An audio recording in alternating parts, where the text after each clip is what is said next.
أعوذ بالله من الشيطان الرجيم. بسم الله الرحمن الرحيم.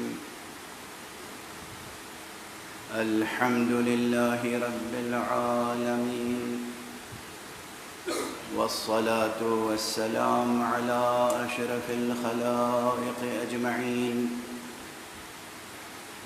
سيدنا وسيد الأولين والآخرين، حبيبنا وحبيب إله العالمين، إمام المرسلين وخاتم النبيين، شفيع المذنبين ورحمة للعالمين، أبي القاسم المصطفى محمد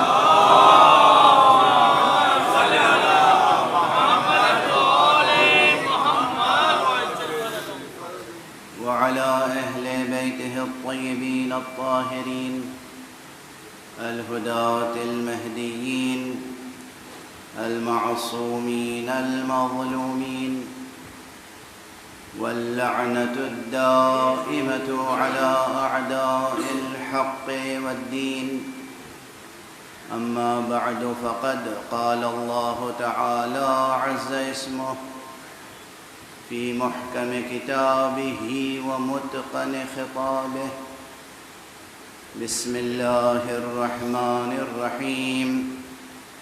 هو الذي أنزل عليك الكتاب منه آيات محكمات هن أم الكتاب وأخر متشابهات، فأما الذين في قلوبهم زيغ فيتبعون ما تشابه منه ابتغاء الفتنة وابتغاء تأويله، وما يعلم تأويله إلا الله والراسخون في العلم يقولون آمنا به كل من عند ربنا وما يذكر إلا أولو الألباب. صدق الله العلي العظيم.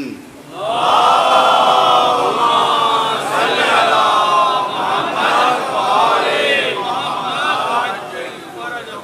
ایک اور بلندتر صلوات.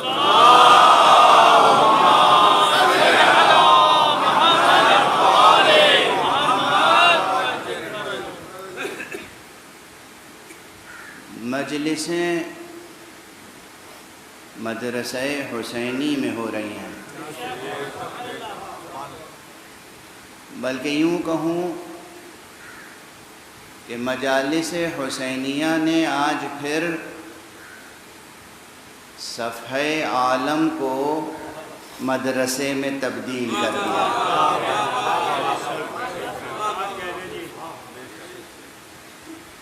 شرق سے غرب تک، شمال سے جنوب تک، زمین سے آسمان تک، بلکہ تحت الثری سے ثریا تک، قلب مومن سے لے کر عرش اعلیٰ تک، بس ایک ہی فضا ہے، فضائے مجلس شبیر. کوئی اہل دل ہو تو سمجھے اس بات. دلوں کے آئینے صاف ہوں، ذہنوں کے آئینے پاک ہوں، سماعتیں بیدار ہوں، آنکھوں کے پردے دھلے ہوئے ہوں، تو نظر آئے گا کہ خدا کی قسم فلک کے دامن سے حسین کے لہو کی خوشبو.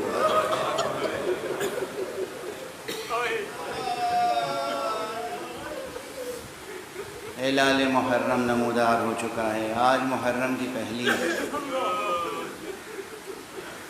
ان مجلسوں کا انعقاد اولاً و بالذات صرف اور صرف غم امام حسین کو زندہ رکھنا ہے.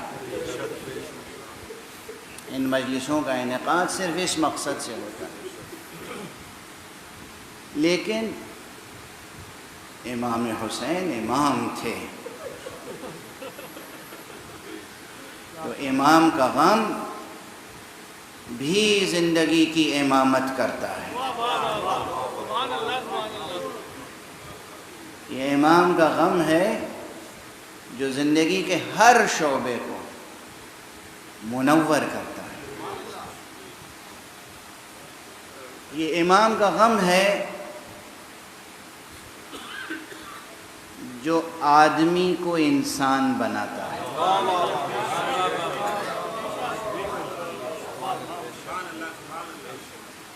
کیونکہ انسان کا جو سب سے بڑا وصف ہے بحیثیت انسان وہ ہے دل سوزی،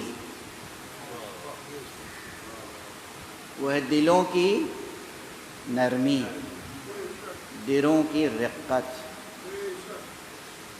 تمام مخلوقات خدا کے لیے دلوں میں گنجائش ہونا، ہر ایک کا درد محسوس کرنے کی صلاحیت ہونا۔ انسان صرف اپنے ہم و غم میں مبتلا نہ رہے بلکہ دوسروں کے درد و الم کو محسوس کر سکے اور اپنے ہم و غم کو بھلا کر دوسروں کے کام آ سکے۔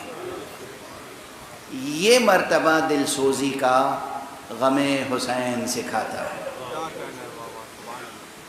اور اسی لیے آپ دیکھیں کہ یہ اس غم کے مدرسے، اس غم کے مکتب محدود نہیں ہیں کسی ایک مسلک کی حد تک یا کسی ایک دین کو ماننے والوں کی حد تک۔ آج دنیا میں مسیحی ایسے ہیں بہت جو مجلس شبیر منعقد کرتے ہیں۔ آج دنیا میں غیر مسلم بہت ہیں ایسے جو مجالس حسینیہ منعقد کرتے ہیں، ذکر امام حسین کرتے ہیں۔ کتنے مسیحی مصنفین ہیں، کتنے ہندو مصنفین ہیں، شعراء و ادبا، جنہوں نے نثر میں اور نظم میں نہ جانے کتنی کتابیں لکھی ہیں۔ کس پر؟ حسین ابن علی۔ اور سب یک زبان کہتے ہیں کہ حسین ہمارے ہیں، حسین تو انسانیت کے ہیں، حسین اسی طرح سب کے ہیں جس طرح حسین کا پروردگار سب کا ہے۔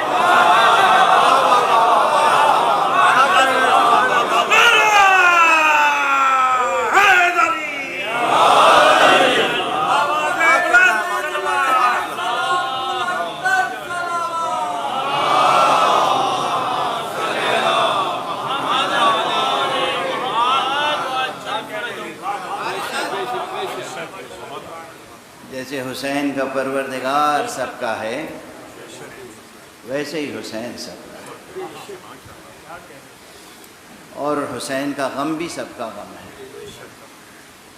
اور اب کسی کو بات دل میں لگ جائے تو لگ جائے، مگر کہنا پڑتا ہے جس دل میں غم حسین کا احساس نہیں ہے وہ کچھ ہو سکتا ہے، کسی انسان کا دل نہیں ہو سکتا۔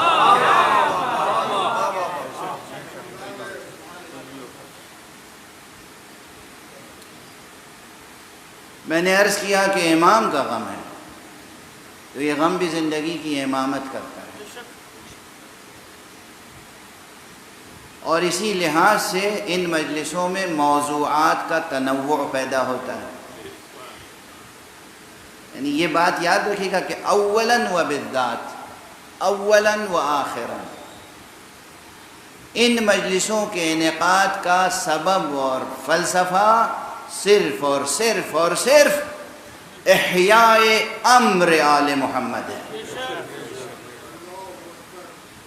غم حسین کو زندہ رکھنا ہے، زندہ رکھنا ہے۔ یہ تو ایک ہماری زبان میں گویا ایک روزمرہ ہو گیا ہے، اصل میں تو غم حسین ہمیں زندہ رکھتا ہے۔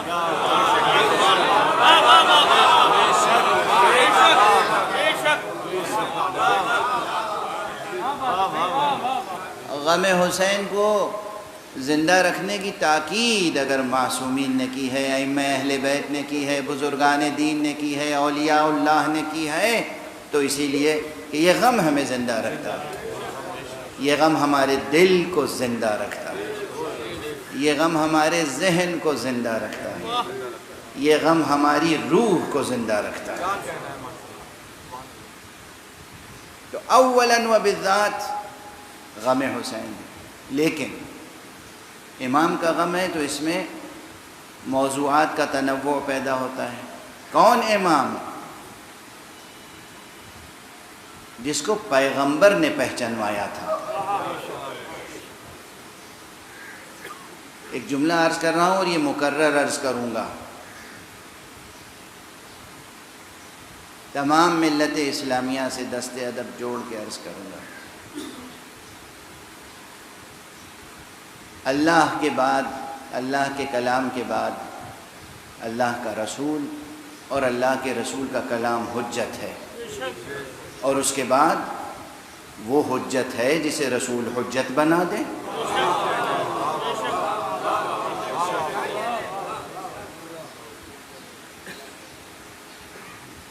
اور جن جن کو حضور نے حجت بنایا ہے ان میں سے ایک حضرت امام ابو عبداللہ الحسین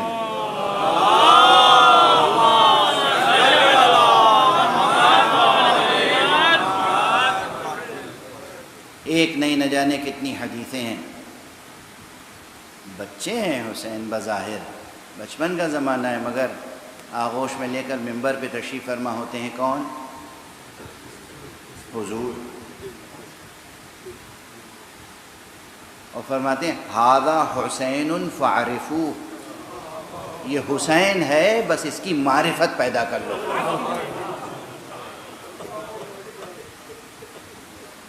یہ بے سبب تو نہیں تھا کہ وہ رسول جو خدا کی معرفت کرانے کے لیے آیا تھا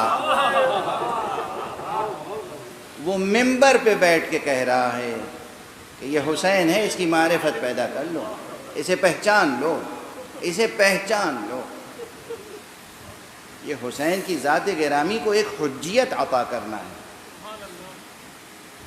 یا یہ ارشاد گرامی کہ الحسن والحسین سیدا شباب اہل الجنہ، کیا ہے یہ؟ ایک فقرہ امام حسن اور امام حسین دونوں اماموں کو حجیت عطا کرتا ہے۔ یہ بحث بجائے خود بہت طویل ہو جائے گی، انشاءاللہ پھر کسی اور منبر پہ اسے جاری رکھوں گا، لیکن اس وقت جس نقطے کی طرف آپ کی توجہ مبذول کرانی ہے وہ یہ ہے کہ جب بھی غم حسین کی بات ہوگی، جب بھی ذکر سرکار سید الشہداء علیہ الصلاۃ والسلام ہوگا،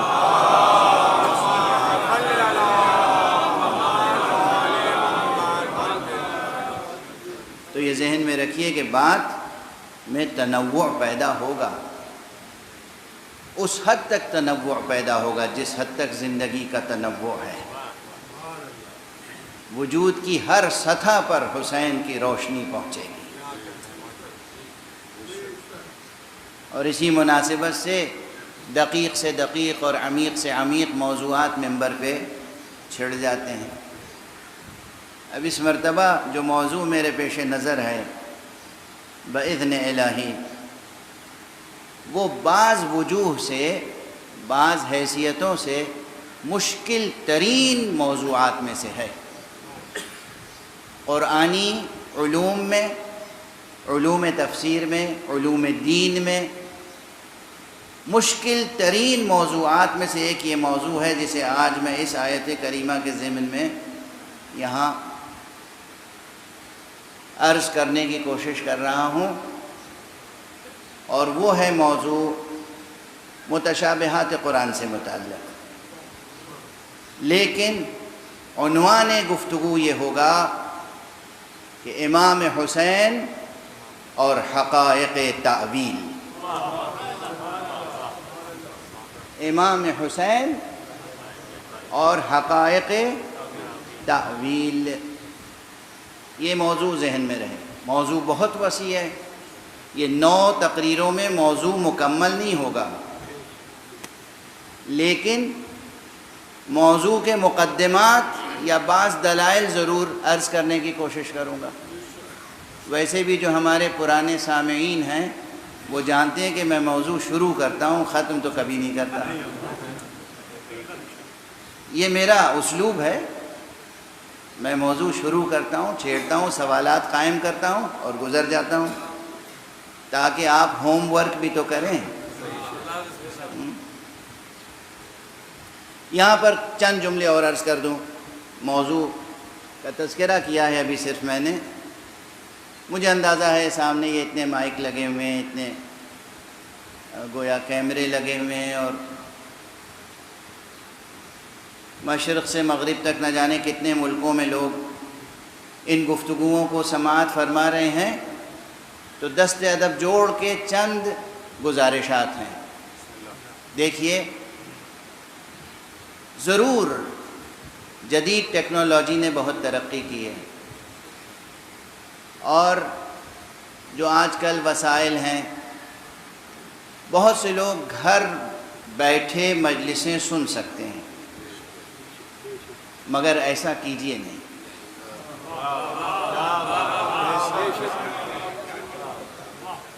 گھروں سے نکلیں،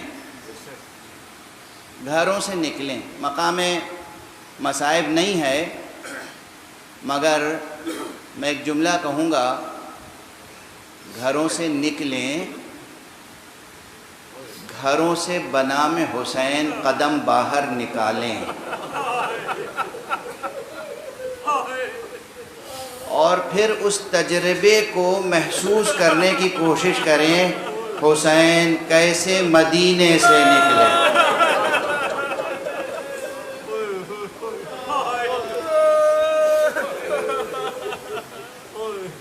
دست ادب جوڑ کے۔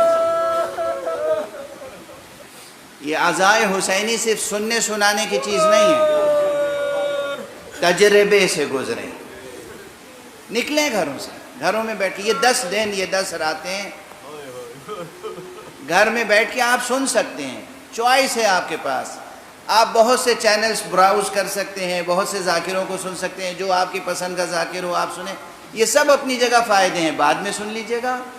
یہ 10 دن گھر سے نکلیں، فرش عزا پر آ کر بیٹھیں، پہلی بات۔ دوسری بات، جب گھر سے نکل رہے ہو تو تنہا نہ نکلیے گا، خاتون خانہ کو آبادہ کیجیے۔ تم نہیں چلو گی حسین کی مجلس میں، بچوں کو آمادہ کریں، بیٹا چلو آقا حسین کی مجلس، سب کو اس تجربے میں شریک کریں جیسے آقا حسین پورے کنبے کو لے کے نکلے تھے اللہ کی راہ۔ اللہ کی راہ میں پورے کنبے کو لے کے نکلے تھے نا حسین۔ یہ تجربہ کیجئے، گھروں میں نہ بیٹھیے۔ یہ 10 دن منصوبہ بندی کے ساتھ گھروں سے نکلیں، مجلسوں میں جہاں بھی ہوں آپ، امریکہ میں ہیں، کینیڈا میں ہیں، آسٹریلیا میں ہیں، چین میں ہیں، جہاں بھی ہیں، کسی ایک جگہ مجلس ہو رہی ہوگی، کسی امام بارگاہ میں، کسی مسجد میں، کسی مومن کے گھر پر، کسی ہال میں، آپ وہاں جائیں، بنام حسین شرکت کریں، دیکھیں اس تجربے سے آپ کی روح میں کیا ترقی پیدا ہوتی ہے اور آپ کے بچوں کی کیسی تربیت ہوتی ہے۔ اس عزاداری کی برکتیں، اس عزاداری کے ثمرات، اس کے فیوز، اس کے برکات آپ کو اندازہ نہیں ہے، تجربہ کریں۔ یہ پہلی چیز۔ اور دوسری چیز، ہاں جب آپ گھر سے نکلیں گے اور فرش عزا پہ آئیں گے تو یقیناً پھر یہ کہنے کی ضرورت نہیں ہے، لیکن التفات توجہ سے سنیں، رسماً نہ سنیں، رسماً نہ سنیں، سرسری انداز میں نہ سنیں، پورے وجود سے ہمتن گوش ہو کر سنیں ذکر حسین۔ دل کے کان بھی کھلے ہوئے ہوں، دل سے سنیں ذکر حسین۔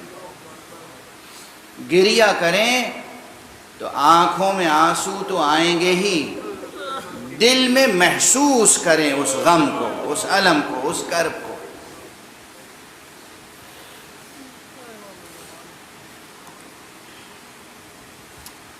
ایک انداز میں جملے زبان پر آ رہے ہیں تو کہتا چلا جاؤں، کیا محسوس کریں؟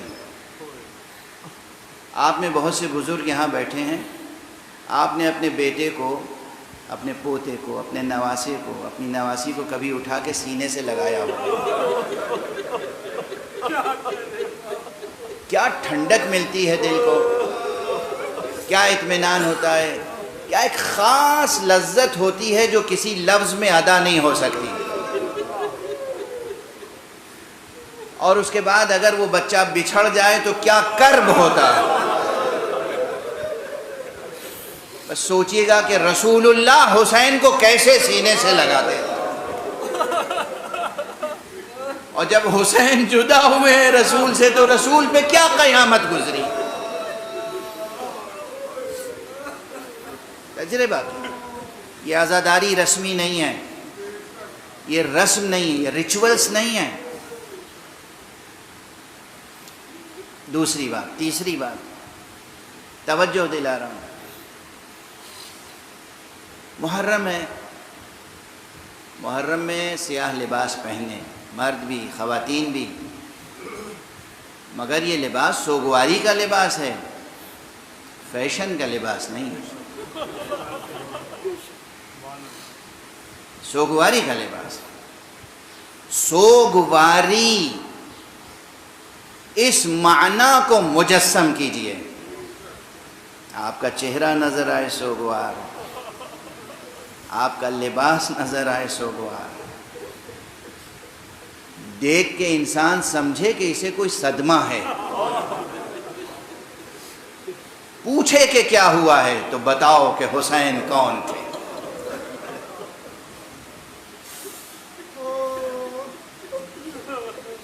مجلسوں کے تبرک کا اہتمام کریں، خاص طور سے یہ 10 دن ضرور اہتمام کریں، مگر بس تبرک کی حد تک، اس میں بھی سوگواری کی شان ہو۔ محرم کو فیسٹیول نہ بننے دیجیے، محرم کو فیسٹیول نہ بننے دیجیے۔ تبرک کے نام پر لذیذ ترین غذائیں، یہ 10 دن، یہ 11 دن، اس سے پرہیز کیجیے گا۔ تبرک تقسیم ضرور کیجیے۔ بتاؤں فقہی حکم تبرک کا، عمل ہے معصوم کا، فقہی احادیث کا مجموعہ، وسائل الشیعہ، علامہ شیخ حر عاملی، انہوں نے اپنی کتاب وسائل الشیعہ میں حضرت امام زین العابدین علیہ السلام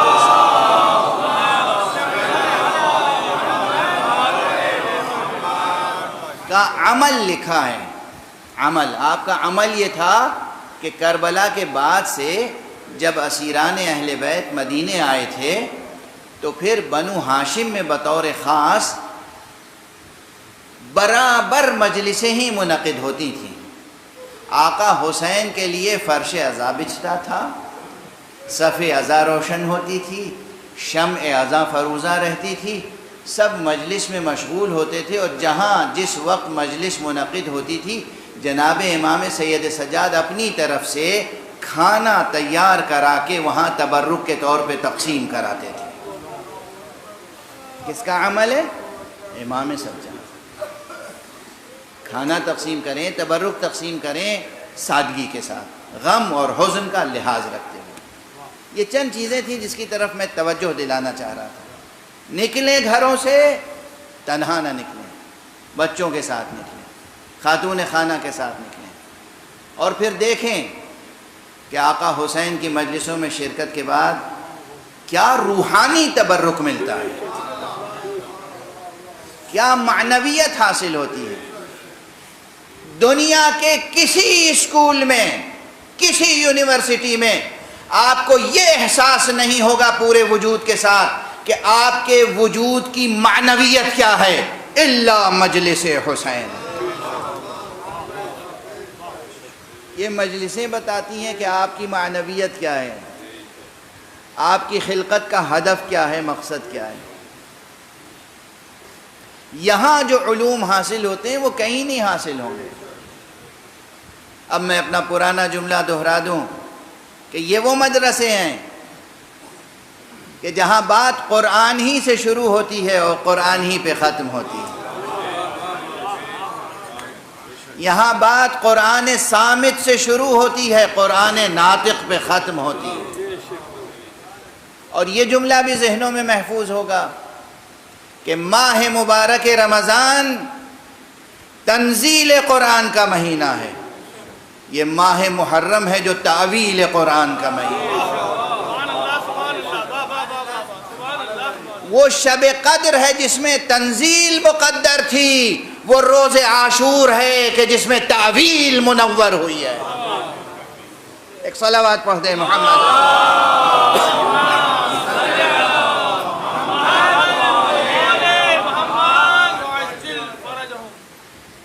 اور بس اسی مناسبت سے اس مرتبہ یہ بات ذہن میں آئی کہ گفتگو اس عنوان سے ہو، امام حسین اور حقائق تعویل۔ میں نے عرض کیا کئی حیثیتوں سے یہ موضوع، یہ عنوان مشکل ترین عناوین میں سے ہے، علمی، فکری، قرآنی، تفسیری اور فقہی بھی۔ اور اس سلسلے میں تقریباً جامع ترین آیت یہ آیت ہے کہ جو سورہ مبارکہ آل عمران کی میں نے آپ حضرات کے سامنے تلاوت کرنے کی سعادت حاصل کی۔ ارشاد الہی ہے نبی اکرم صلی اللہ علیہ وآلہ وسلم،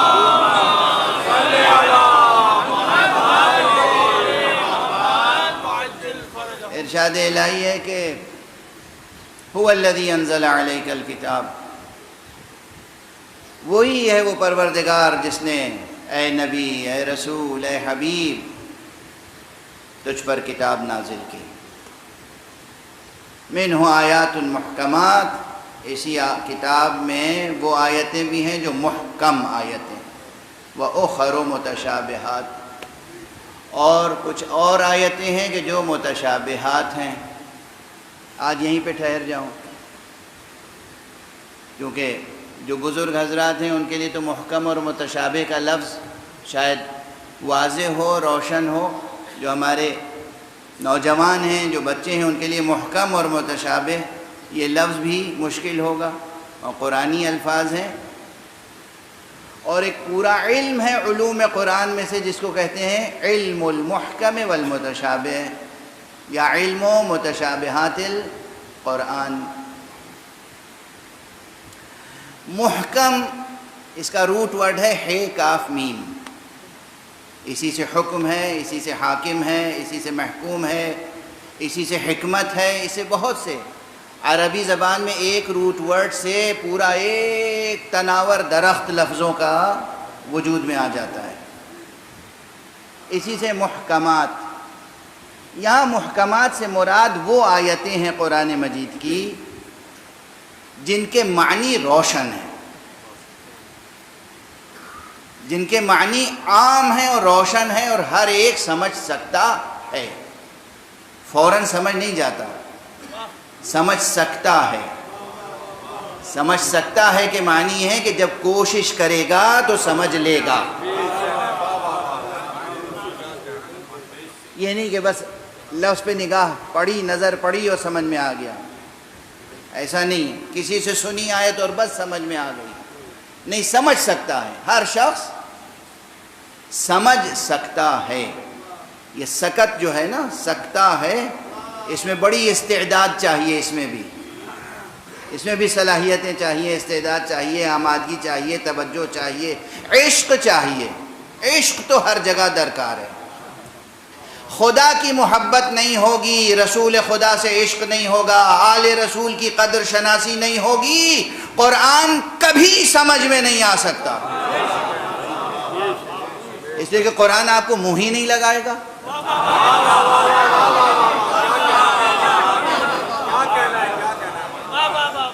سمجھ میں کیسے آئے گا؟ منہ نہیں لگائے گا۔ یہ کون شخص ہے؟ بدبو آ رہی ہے اس سے، خوشبو محبت خدا نہیں ہے، وہ نکہت عشق رسول نہیں ہے۔ وہ نکہت عشق آل محمد نہیں ہے، یہ ہمارا نہیں ہے۔ جہاں محبت خدا اور محبت رسول و آل رسول نہ ہو وہ قرآن کا نہیں ہے۔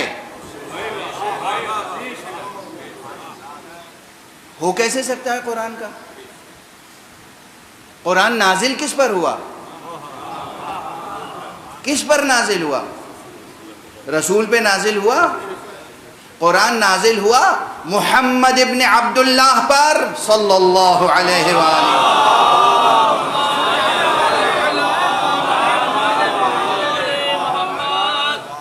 اور قرآن کہاں نازل ہوا؟ کس پر نازل ہوا؟ یہ آپ نے بتا دیا۔ کہاں نازل ہوا؟ قرآن کے نازل ہونے کا سلسلہ کعبے سے نہیں شروع ہوا، خانہ ابو طالب سے شروع ہوا ہے۔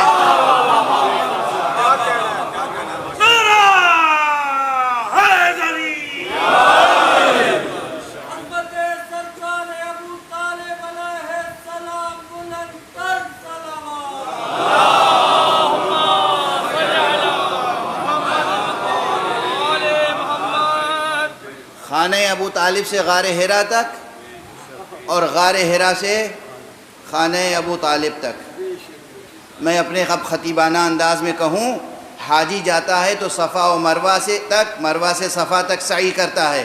جبرائیل جب قرآن لے کے آتے تھے تو خانہ ابو طالب سے غار حرا تک، غار حرا سے خانہ ابو طالب تک۔ ایک صلوات پڑھ دیجئے محمد۔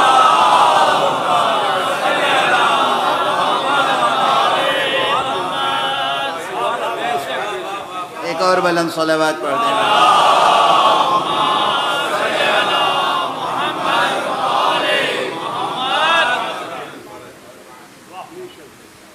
نہ جانے کئی ہزار آیتیں خانہ ابو طالب میں اتری ہیں،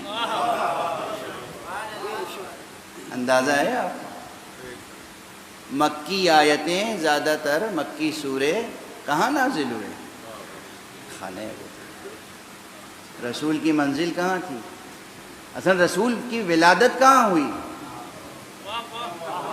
حضور علیہ السلام کی ولادت کہاں ہوئی؟ یہ طے ہے کہ کعبے میں نہیں ہوئی۔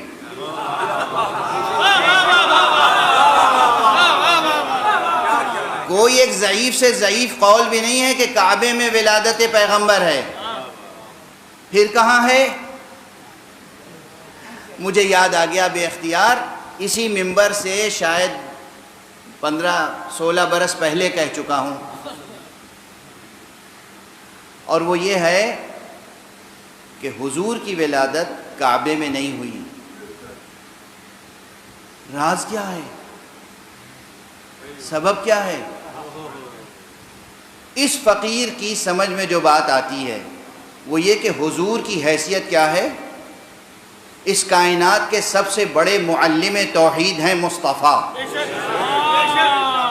یہ حضور کی شایان شان نہیں تھا کہ وہ ایسی جگہ پیدا ہوں جہاں پہلے سے 360 بت رکھے ہوئے ہوں۔ چشم مشیت نے مکے پہ نظر ڈالی، کہیں وہ گھر مل جائے جہاں کوئی بت نہ نظر آئے۔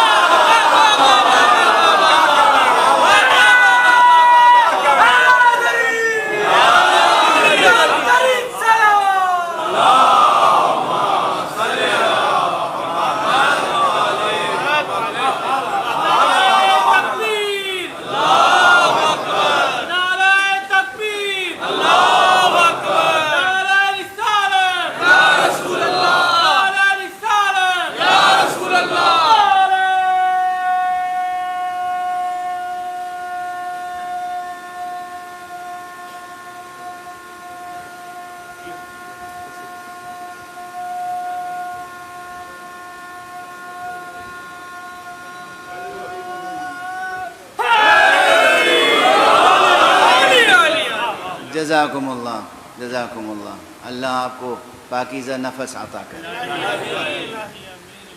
اور نفس رحمانی کے فیوزات آپ تک پہنچیں۔ خدا کی قسم یہ تاریخ کا اعجاز ہے کہ حضور کی ولادت اس جگہ ہوئی جہاں کوئی بت نہیں تھا۔ اور وہ بس ایک ہی گھر تھا یا چند گھر اور تھے، لوگوں کو خبر نہیں تھی، ان گھروں میں کوئی بت نہیں تھا۔ یہ معمولی بات نہیں ہے بھئی، خانہ کعبہ کے دروازے تو سب کے لیے کھلے ہوئے تھے نا، مجبوری تھی، تو جس کا جی چاہتا تھا لے جا کے بت رکھ دیتا تھا اپنے خاندان کا۔ ابو طالب کا گھر ابو طالب کا گھر تھا، ابو طالب کی اجازت کے بغیر کوئی جا نہیں سکتا تھا اس میں، تو مجال کس کی تھی کہ وہاں بت رکھ دیتا؟ جہاں کوئی بت نہیں تھا وہاں توحید کا سب سے بڑا معلم پیدا ہوا، اور پھر پیغمبر پیدا ہوئے تو یوں ہی پیدا ہوئے تھے۔ جناب آمنہ بنت وہب کے ساتھ بھی قریش کے گھرانوں اور قریش کی خواتین کی رشک کی اور حسد کی وہی کیفیت تھی جو جناب خدیجۃ الکبریٰ اور جناب فاطمہ بنت اسد کے ساتھ رہی، کیونکہ جو نور تھا پیشانی عبداللہ میں، اس نور کی خاطر کتنے تھے جو چاہتے تھے کہ اس نور کے حصے دار ہم بن جائیں، لیکن جب جناب آمنہ بنت وہب اس نور کی امانت دار ٹھہریں تو پھر رشک و حسد درمیان میں آ گیا اور تنہا چھوڑ دیا گیا۔ اب جب وقت ولادت تھا تو ظاہر ہے کہ ازرو احکام ظاہریہ مدد کی ضرورت ہوتی ہے۔ گھر ابو طالب کا ہے اور وہاں حوران بہشتی کا نزول ہو رہا ہے، جنت سے حوریں نازل ہو رہی ہیں، اور جنت سے جناب مریم تشریف لا رہی ہیں، اور جنت سے جناب آسیہ تشریف لا رہی ہیں، اور وہ مخدرات عصمت و طہارت تشریف لا رہی ہیں کہ جن کو اللہ سبحانہ و تعالیٰ نے اذن دیا کہ جاؤ آمنہ کی مدد کرو، محمد کی ولادت ہے صلی اللہ علیہ وآلہ۔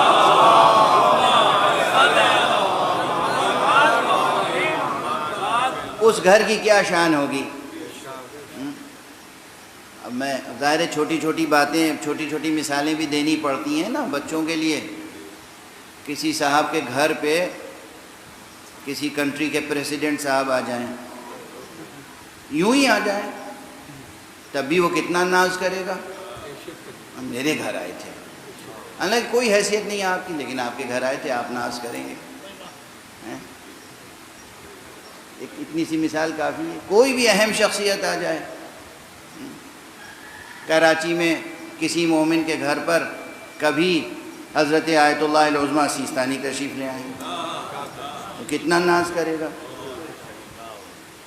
رہبر عالی قدر آیت اللہ العظمیٰ خامنئی کہیں تشریف لے آئیں، کتنا ناز کرے گا وہ، کسی کے گھر آ جائیں۔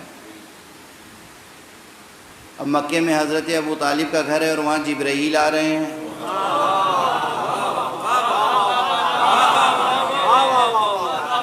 قرآن نازل ہو رہا ہے، مصطفیٰ صلی اللہ علیہ وآلہ وسلم کی ولادت ہو رہی ہے، اور ایسے واقعات اتفاقی نہیں ہوتے۔ اور یہ تو میں نے مثال عرض کر دی کہ کسی کے گھر آ جائیں، سیستانی صاحب آئیں گے تو کسی کے گھر آ جائیں گے، جس کے گھر آئیں گے اس کے گھر آئیں گے، کسی کے گھر تو نہیں آئیں گے نا۔ پریسیڈنٹ صاحب کہیں جائیں گے تو یوں ہی تو نہیں چلے جائیں گے، کوئی نہ کوئی اہمیت ہوگی اس صاحب خانہ کی بھی۔ تو بس یاد رکھیے کہ جس آغوش تربیت میں مصطفیٰ صلی اللہ علیہ وآلہ وسلم کو حق سبحانہ و تعالیٰ نے سپرد کیا تھا، اس کی کبھی توہین نہ کیجئے گا، یہ بھی توہین رسالت ہوگی۔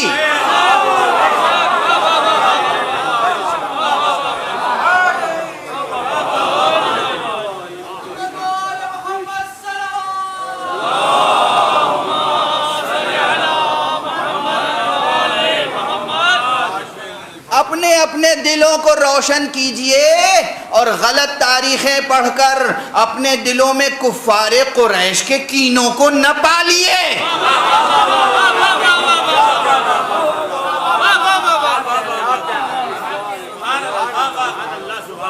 کفار قریش کو حسد تھا ابو طالب سے. کفار قریش ابو طالب کے دشمن تھے. کیوں؟ اس لیے کہ یہ خاتم النبیین کا حمایتی بنا ہوا ہے. کفار قریش کو ابو طالب سے کیا شکایت تھی؟ سب حضرت ابو طالب کو سید بطحا کہتے تھے، سید و سردار مانتے تھے، سید و سردار مانتے تھے. تمام مشرکین و کفار، مومنین و مشرکین، سب بت پرست اور غیر بت پرست، سب ابو طالب کو سید و سردار مانتے تھے. پھر اگر دشمنی پیدا ہوئی تو کس بات پر؟ کیا جناب ابو طالب نے کسی کی خیانت کی تھی؟ کوئی خون کیا تھا؟ کسی کی امانت واپس نہیں کی تھی؟ کسی کو کوئی اذیت پہنچائی تھی؟ کوئی الزام ہے ابو طالب پر سوائے ایک الزام کے محمد کے لیے سینہ سپر رہتے تھے؟ تو انہیں بغض تھا ابو طالب سے، آپ کو کس لیے ہے؟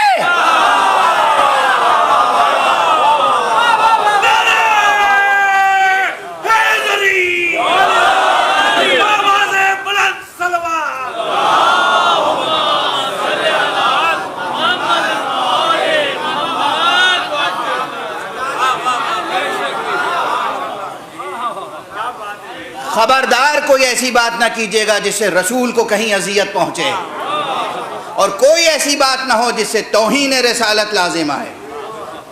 رسول اللہ محمد رسول اللہ صلی اللہ علیہ وآلہ.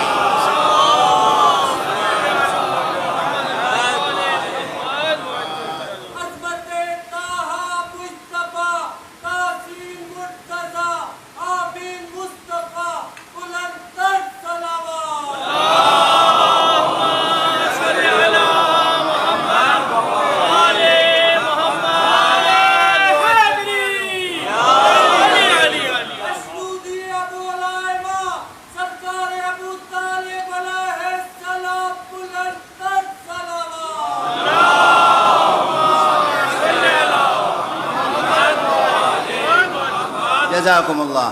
وقت گزر گیا. میں تو بس آج ایک ہی جملہ شاید عرض کر پایا کہ قرآن مجید کو سمجھنے کے لیے محبت خدا شرط اول و آخر محبت خدا، اس کے بعد محبت و عشق رسول، اس کے بعد محبت و عشق اہل بیت رسول، آل رسول. یہ جہاں نہیں ہے وہ انسان قرآن کا ہو ہی نہیں سکتا. اس سے قرآن کا کیا رشتہ ہے؟ یعنی ابتداءً و انتہاءً،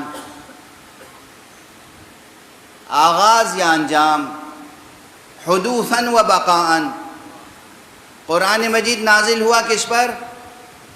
قلب پیغمبر پر.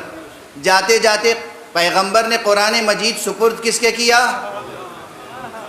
وصیت پیغمبر یاد کریں نا. انی تارکن فیکم الثقلین کتاب اللہ و عطرتی اہل بیتی.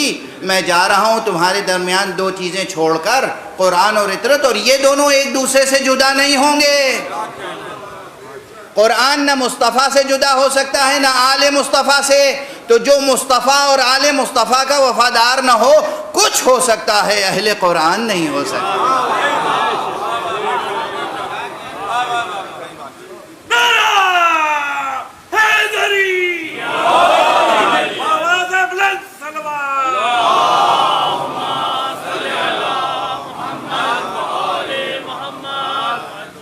اگر اہل قرآن ہونا ہے تو سب سے پہلے قرآن کہاں سے ملے گا؟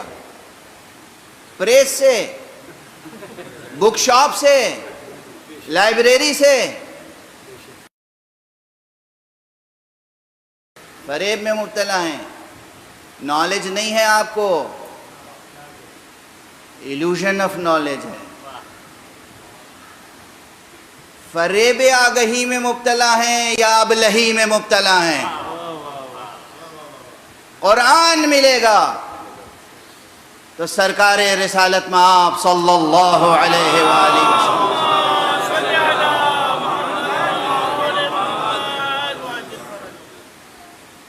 اس لیے ایسی کوئی تفسیر معتبر نہیں ہو سکتی جو اس التزام کے ساتھ لکھی جائے کہ اس میں سب کچھ تو ہو مگر کہیں رسول اور آل رسول کا ریفرنس نہ آئے. وہ تفسیر قرآن نہیں ہے، تفسیر بے رائے ہے. وہ تفسیر بے رائے ہے، تفسیر قرآن نہیں ہے. تفسیر قرآن وہی ہوگی جس میں رسول کا بار بار تذکرہ ہو. اور اب پھر ایک جملہ عرض کر دوں، یہ جملہ ضرور ماضی میں بھی عرض کر چکا ہوں متعدد بار اور مستقبل میں بھی عرض کرتا رہوں گا ہمیشہ، کہ قرآن مجید اللہ سبحانہ و تعالی نے ایسی صنعت میں نازل کیا ہے. یہ صنعت، یہ ادبی اصطلاح کے طور پر بھی استعمال کر رہا ہوں، بلکہ زیادہ غالب جنبہ وہی ہے. علوم بلاغت میں، فنون بلاغت میں ایک علم ہے، علم بدیع، جس میں صنائع اور بدائع سے بحث ہوتی ہے. یعنی آپ اپنے کلام کو کس طریقے سے سجا کر پیش کریں کہ زیادہ سے زیادہ مؤثر ہو جائے. یہ جملہ یاد رکھیے گا. کلام سجاتا کیوں ہے انسان؟ تاکہ سامع اسے پوری جاذبیت سے قبول کرے. اپنی تقریر کو، تحریر کو، شاعری کو، نثر کو انسان کیوں سجاتا ہے؟ تاکہ پڑھنے والا، سننے والا جذب ہو جائے اس میں.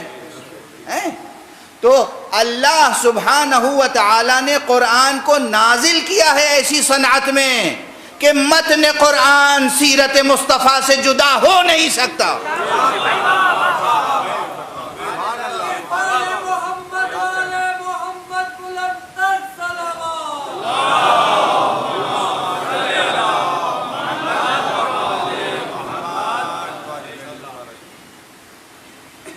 نہ قرآن رسول سے جدا ہو سکتا ہے اور نہ بنص رسول، اس لیے کہ یہ روایت صحیح السند ہے، معمولی سند نہیں ہے اس کی، بہت اصح الصحاح میں شمار کیجئے، صحیح ترین حدیثوں میں سے ایک یہ ہے تمام مکاتب اسلامیہ میں. کوئی جھٹلائے گا تو جھوٹا ہی ہوگا، پوری ذمہ داری سے عرض کر رہا ہوں، کوئی جھٹلائے گا تو جھوٹا ہی ہوگا. یہ صحیح ترین حدیثوں میں سے ہے. حضرت امام مسلم نے بھی لکھی ہے، امام مسلم کی صحیح مسلم میں بھی، اور تمام ائمہ حدیث نے لکھا ہے. حضور نے جاتے جاتے کہا انی تارک فیکم الثقلین، اور یہ ایک نہیں، ایک سے زائد مقامات پر کہا ہے، بار بار کہا انی تارک فیکم الثقلین، میں جا رہا ہوں دو نفیس چیزیں، دو گراں بہا چیزیں چھوڑ کر جا رہا ہوں، ایک قرآن اور ایک میرے اہل بیت، میری عطرت، اور یہ دونوں لن یفترقا حتی یردا علی الحوض، یہ ایک دوسرے سے جدا نہیں ہو سکتے جب تک مجھ سے آ کر حوض کوثر پر ملاقات نہ کریں. تو جو قرآن سے وفاداری رکھنا چاہتا ہے اسے اہل بیت کا وفادار ہونا ہوگا، اور اہل بیت مصطفیٰ، عطرت مصطفیٰ سے دوری اختیار کر کے کوئی قرآن سے نزدیک نہیں ہو سکتا، نہ قرآن سے نزدیک ہو سکتا ہے، نہ روز حشر مصطفیٰ کی زیارت سے مشرف ہو سکتا ہے، نہ آب کوثر سے سیراب ہو سکتا. صلوات پڑھ دیں محمد.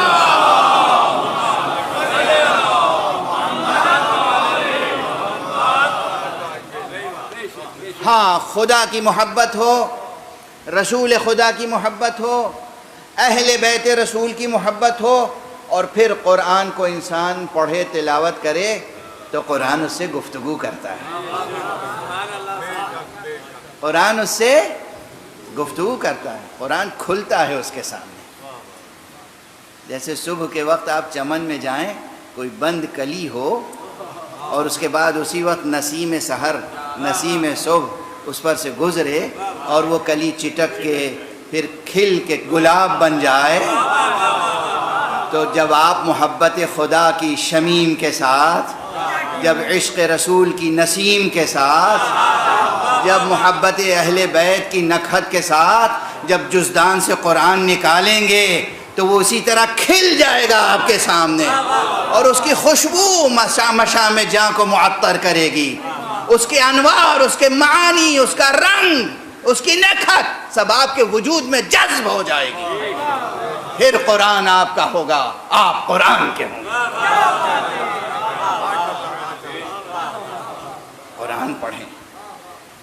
اور پھر محکمات بھی روشن ہوں گے اور متشابہات بھی۔ بس آج یہ تمہید تھی، وقت ختم ہو گیا۔ ذہن میں رہے موضوع، انشاءاللہ اسی موضوع پہ گفتگو ہوگی، اور امید ہے کہ کسی حد تک حق ادا کر سکوں گا انشاءاللہ۔ امام حسین اور حقائق تعویل، قرآن مجید کو پڑھیں مکتب حسینی میں، قرآن مجید کے رموز کو منکشف کریں، اسرار کو منکشف کریں، در کو دریافت کریں، آقا حسین کی روشنی میں، ان کی محبت میں، ان کی محبت کے ساتھ، ان کی رہنمائی میں، ان کے اقوال، ان کے ارشادات، ان کی سیرت۔ دیکھیے حسین کا ہر قدم قرآن مجید کی آیتوں کے ساتھ اٹھتا ہے، ہر نفس قرآن کے ساتھ ہے۔ آج پہلی محرم ہے، تمام مورخوں نے لکھا ہے کہ جب آقا نے فیصلہ کیا کہ اب مدینے سے جانا ہے تو اس وقت بھی قرآن مجید کی آیت کی تلاوت کر رہے تھے۔ جب مکہ قریب آیا اس وقت بھی آیت کی تلاوت کر رہے تھے۔ یہ سب روایتیں ہیں نا، یہ یوں ہی تو نہیں ہے۔ اور قبل اس کے کہ ان آیتوں کی طرف اشارہ کروں، ایک بات عرض کر دوں، یہ تاریخی ہے۔ آقا حسین چھپ کر مدینے سے نہیں گئے تھے،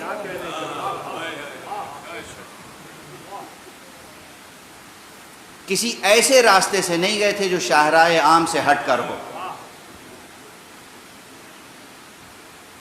اور ایک جملہ عرض کر رہا ہوں، آپ بھی گریہ کریں گے، خدا کی قسم جب آقا حسین مدینے سے چل رہے تھے تو صبح کا وقت تھا، دن کی روشنی تھی، شاہراہ عام سے مدینے سے مکے جا رہے تھے، اور مدینہ کا پورا شہر کا شہر کھڑا ہوا حسین کو وداع کر رہا تھا۔ نہ جانے کتنی آنکھوں سے آنسو بہ رہے تھے، اشک باری ہو رہی تھی، حسین مدینے سے جا رہے ہیں۔ آج سے پہلے آپ نے شاید یہ جملہ نہ سنا ہو، تجزیہ نہیں کرتے لوگ، تمام کتابوں کا احاطہ نہیں کرتے۔ آقا حسین جب گئے ہیں تو خاموشی سے نہیں گئے ہیں۔ بہت سے اصحاب اسی لیے درمیان میں کھڑے ہوئے تھے جنہوں نے لجام فرس تھام تھام کے کہا فرزند رسول نہ جائیے، اور اس موقع پر بار بار آقا کو کہنا پڑا کہ مجھے میرے نانا نے حکم دیا ہے، بیٹا جاؤ کربلا جاؤ۔ وقت تمام ہو گیا تو بس دو فقرے دہرا دوں، آپ کے لاکھوں بار کے سنے ہوئے ہیں، لاکھوں بار کے سنے ہوئے، لیکن دیکھیے نا اس میں المناکی کتنی ہے۔ آقا حسین نے فرمایا میرے نانا نے کہا ہے اخرج یا بنی الی العراق، میرے بیٹے حسین عراق کی طرف جاؤ، جاؤ کربلا جاؤ۔ شاء اللہ ان یراک قتیلا، اللہ کی مشیت یہ ہے کہ تمہیں اپنی راہ میں ذبح کیا ہوا دیکھے۔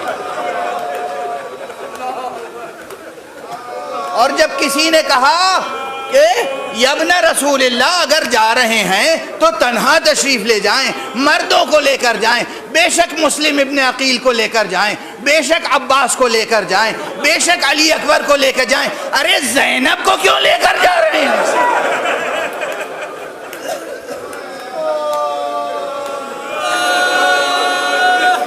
یہ نبی زادیوں کو ساتھ میں کیوں لے جا رہے ہیں؟ ایک ہی جملہ تھا، شاء اللہ ان یراہن الصبایا، ارے اللہ کی مشیت یہ ہے کہ یہ اسیر ہوں، یہ اسیر ہوں گی تو دین آزاد ہوگا، یہ سربرہنہ ہوں گی تو دین کا پرچم بلند ہوگا۔ انا للہ و انا الیہ راجعون، رضا بقضائہ و تسلیما لامرہ۔